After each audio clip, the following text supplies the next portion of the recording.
Hey, how's everybody doing? It's Mark here. Gonna do a basically something to do with the RC hobby. Something I haven't done in a while. This is a 1/8 scale nitro monster truck. Just to give you an idea what it looks like. It looks something like this.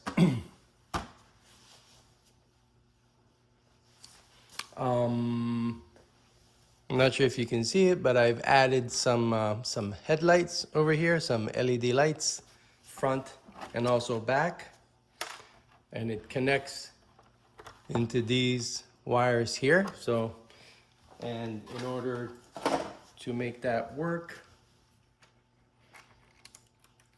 I need to fix something over here.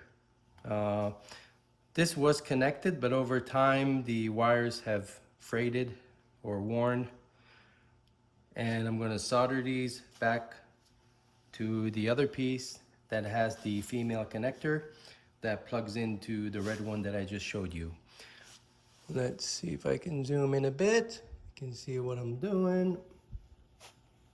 Let me see. Sorry for the shakiness. Yeah, so you can see I've already pre-cut the wires. I've done them so that they're a bit offset. I've not done them in a straight line, and I've done the same on the mating wires. And I'm gonna solder them together. I've already cut the heat shrink tubes. You want to put that in there before you solder.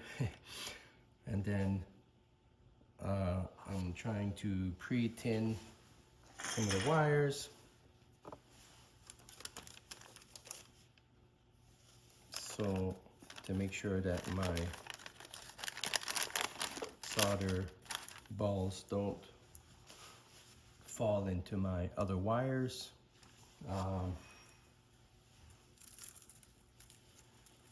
So I'm trying to pre-tin the wires. So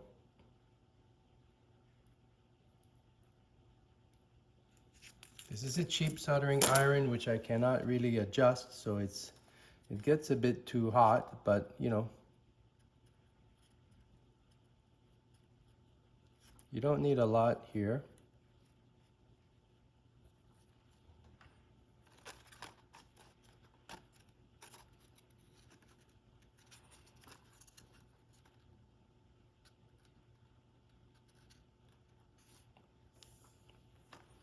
That was a solder ball.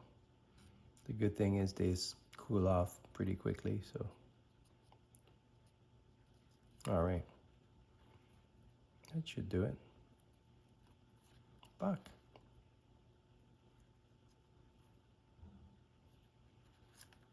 All right. So let me see. So I twisted the wires together, and I'm gonna also use, you know, the soldering process to finish it. But I didn't trust the soldering enough because I think, like I said, I think I should probably be using my better soldering iron. I think I'm too hot. And I'm also think because I'm using the lead-free stuff, it's not really staying on the wires very well. But oh, doesn't need to be, you know, doesn't need to be pretty. It just needs to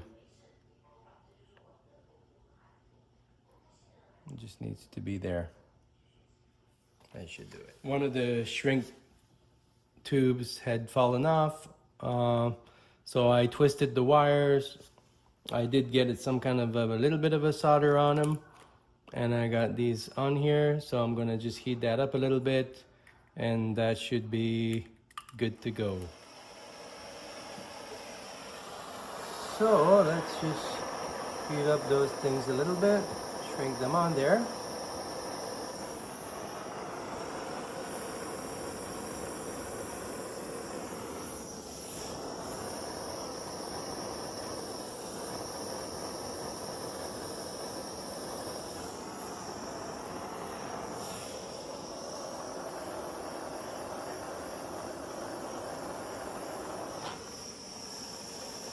that should be pretty good. You don't want to burn everything. The bottom one needs a bit more heat, I think.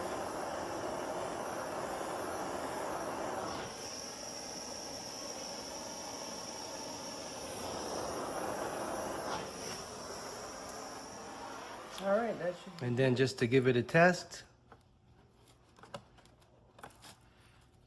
this is the finished job. I need to improve a little bit the robustness of this, but you can see a little R over here, so that means this is for the red one.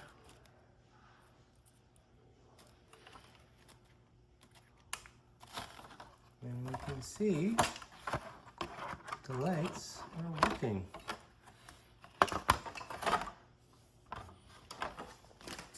And we got the red taillights on the back. All right. Cheers, buddy. All right. We are here again on the soldering job that I was doing. So this would be the conclusion of it.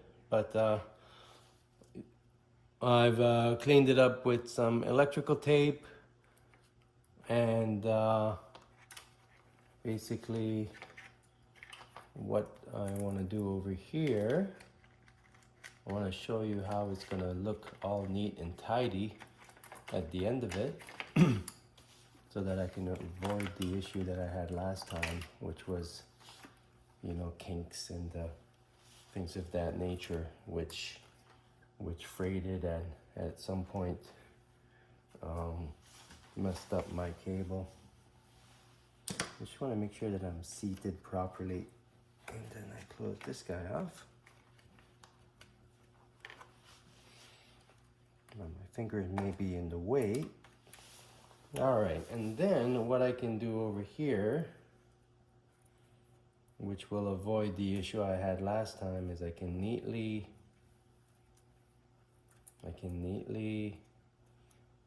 tie this up over here and also here.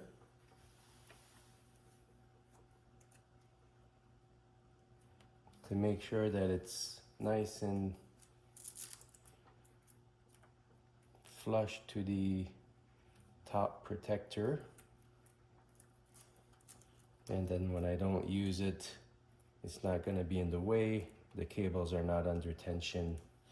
So basically, that's how the finished thing looks like.